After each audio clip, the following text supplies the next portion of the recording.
آپ کی عمر کا 35واں سال تھا کہ ایک زوردار سیلاب آیا۔ اس سے خانہ کعبہ کی دیواریں پھٹ گئیں۔ ایک بار پہلے آگ بھی لگی تھی، اس لیے آگ کی وجہ سے دیواریں کمزور ہو چکی تھیں۔ اب قریش نے فیصلہ کیا کہ خانہ کعبہ کی نئے سرے سے تعمیر کی جائے۔ اس موقع پر انہوں نے فیصلہ کیا کہ اس تعمیر میں صرف حلال مال ہی خرچ کریں گے، چنانچہ رنڈی کی اجرت، سود کی دولت اور کسی کا ناحق لیا ہوا مال اس میں استعمال نہیں کریں گے۔ انہیں خانہ کعبہ گراتے ہوئے ڈر بھی لگ رہا تھا کہ کہیں اللہ کا عذاب نہ ٹوٹ پڑے۔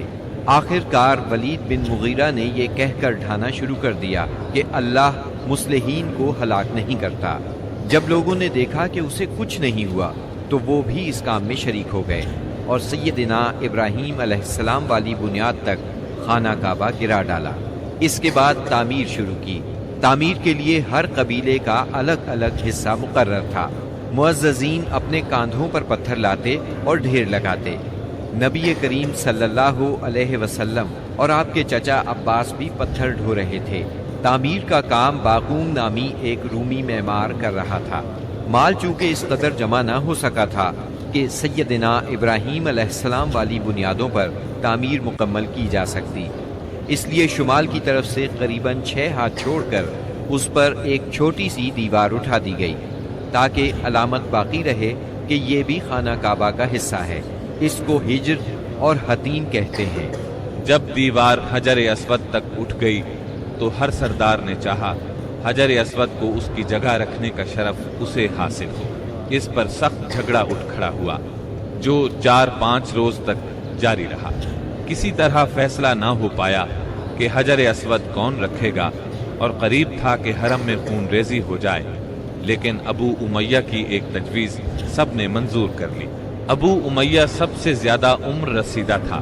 اس نے کہا، میری تجویز یہ ہے کہ کل صبح مسجد حرام کے دروازے سے جو شخص سب سے پہلے داخل ہو اس سے فیصلہ کرا لیا جائے، یعنی وہ جس کے حق میں فیصلہ دے دے حجر اسود وہی اس کی جگہ پر رکھے گا۔ دوسرے دن صبح سویرے جو شخص سب سے پہلے داخل ہوا وہ نبی اکرم صلی اللہ علیہ وسلم تھے۔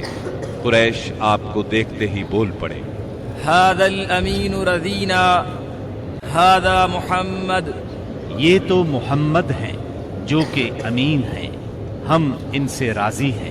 پھر آپ ان کے نزدیک پہنچے تو آپ کو تفصیل سنائی گئی۔ آپ نے اس مسئلے کا حل یہ نکالا کہ ایک چادر لی، اس میں حجر اسود کو رکھا اور سب سرداروں سے کہا اس چادر کو سب لوگ کناروں سے پکڑ کر اٹھائیں۔ سب نے ایسا ہی کیا۔ جب چادر حجر اسود کی جگہ پہنچ گئی تو آپ نے اپنے مبارک ہاتھوں سے حجر اسود کو اس کی جگہ پر رکھ دیا۔ یہ اس قدر عمدہ فیصلہ تھا کہ سب خوش ہو گئے۔ نبی کریم صلی اللہ علیہ وسلم بچپن ہی سے عقل سلیم کے مالک تھے، پاک دامن تھے، بھرپور قوت کے مالک تھے۔ جوانی اور پختگی کا زمانہ آیا تو آپ کی خوبیاں اور زیادہ نکھر کر سامنے آئیں۔ آپ درست سوچ، صحیح نظر، بہترین اخلاق اور عمدہ عادات کا سب سے بلند نمونہ تھے۔ سچائی اور امانت، صبر و شکر، حیا اور وفا، خیر خواہی اور تواضع سبھی میں ممتاز تھے۔ بھلائی اور احسان میں آپ کا کوئی ثانی نہیں تھا۔ ابو طالب نے کیا خوب کہا ہے، ابیض یستسقى الغمام بوجهه ثمال الیتامى عصمۃ للارامل، وہ گورے مکھڑے والا جس کی برکت سے ابر رحمت برستا ہے، وہ یتیموں کا سہارا اور بیواؤں کا نگہبان ہے۔ آپ بہت صلہ رحمی کرنے والے تھے، لوگوں کا بوجھ اپنے سر لیتے تھے، کنگال کی ایسی مدد فرماتے کہ مالدار ہو جاتا یا روزگار سے لگ جاتا، مہمان کی مہمانی کرتے اور مصیبت کے مارے ہوں سے تعاون فرماتے۔ اللہ تعالیٰ نے آپ کی حفاظت اور نگہبانی کا خاص انتظام فرمایا تھا، اور قوم کے اندر پھیلی ہوئی خرافات اور برائیوں کے خلاف آپ کے دل میں نفرت ڈالتی تھی۔ چنانچہ آپ بتوں کی عید پر حاضر ہوتے، نہ شرک کے میلوں میں جاتے، اور نہ آپ آستانوں یا غیر اللہ کے نام پر ذبح کیا ہوا جانور کھاتے، نہ بتوں ہی کو چھوتے اور نہ ان سے تقرب حاصل کرتے تھے۔ لات اور عزا کی قسم تو سننا بھی گوارا نہ فرماتے۔ شراب نوشی اور کھیل کود کی مجلسوں سے آپ انتہائی دور تھے۔ ایسی کسی مجلس میں آپ نے کبھی شرکت نہ فرمائی، جبکہ یہی مجلس جوانوں کی تفریح اور دوستوں سے ملاقات کے مقامات تھی۔ اللہ نے آپ کو خلوت پسندی عطا فرمائی تھی۔ عربوں کی جہالت اور گناہ آلود زندگی نے آپ کو افسردہ اور غمگین بنا دیا تھا۔ آپ اپنے اطراف میں پھیلی ہوئی انسانی اجتماعی زندگی کا مشاہدہ فرماتے تو آپ کو یہ محسوس کر کے دکھ ہوتا کہ ایک اللہ کی عبادت کا تصور دینے والے دین کو وہ لوگ بالکل بھول چکے تھے، اس دین کو جو ان کے جد امجد سیدنا ابراہیم علیہ السلام کا دین تھا، اسے بالکل فراموش کر چکے تھے۔ وہ اپنے ہاتھوں سے کعبے کی تعمیر نو بڑے احترام سے کرتے تھے، لیکن خانہ کعبہ میں بت رکھ کر ان کی پوجا کرتے تھے۔ یہ شرک نہیں تو اور کیا ہے؟ منافقت اور کہتے کس کو ہیں؟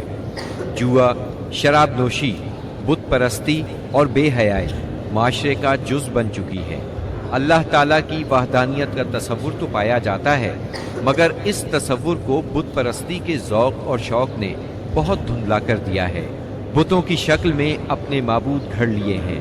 ہر قبیلے اور ہر خاندان کا ایک پسندیدہ بت ہے، اور کعبے میں 360 بت رکھے ہوئے ہیں۔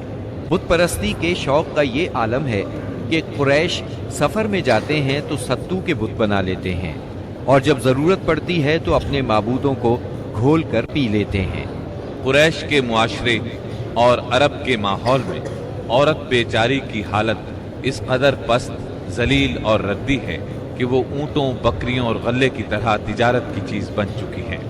شادیوں پر کوئی پابندی، کوئی روک نہیں۔